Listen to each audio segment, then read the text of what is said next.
Hey guys, so just now the GATE 2024 paper has happened in February and बहुत सारे students हैं जो GATE 2025 के लिए भी तैयारी कर रहे हैं.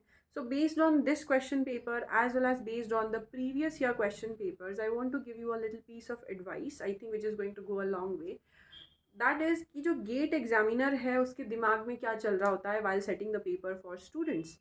GATE examiner always tries to pick basic concepts. ऐसा नहीं है कि वो बहुत ज़्यादा एडवांस कंसेप्ट ले रहे हैं like CSIR NET examination. CSIR NET में हमेशा एडवांस कंसेप्ट आते हैं and they see how you can apply those advance concept. However GATE examiner is taking basic concept, एकदम बेसिक कंसेप्ट को उठा के सिर्फ कंफ्यूजन क्रिएट करना है वहाँ पे.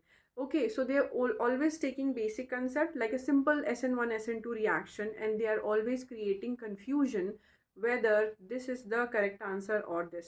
So by थोड़े से एक concept addition के साथ में वो लोग बहुत ज़्यादा confusion create करते हैं, not only in organic chemistry question but in all the questions like inorganic chemistry, physical chemistry.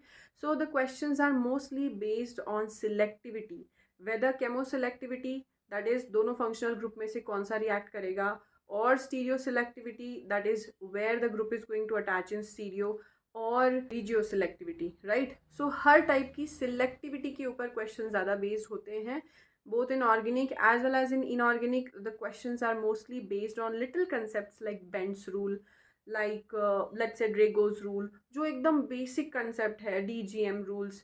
तो ये जो बेसिक बेसिक कंसेप्ट है उसके ऊपर क्वेश्चन आते हैं, but the GATE examiner tends to create more confusion for simple concept and the CSIR net examiner wants to take all the advanced concept and see if the students can solve them or not. So I hope that you also observe this in your question paper. आप खुद ही observe करो, आपको अपने आप समझ में आ जाएगा, right? And yeah, if this is helpful, please share this with your friends as well.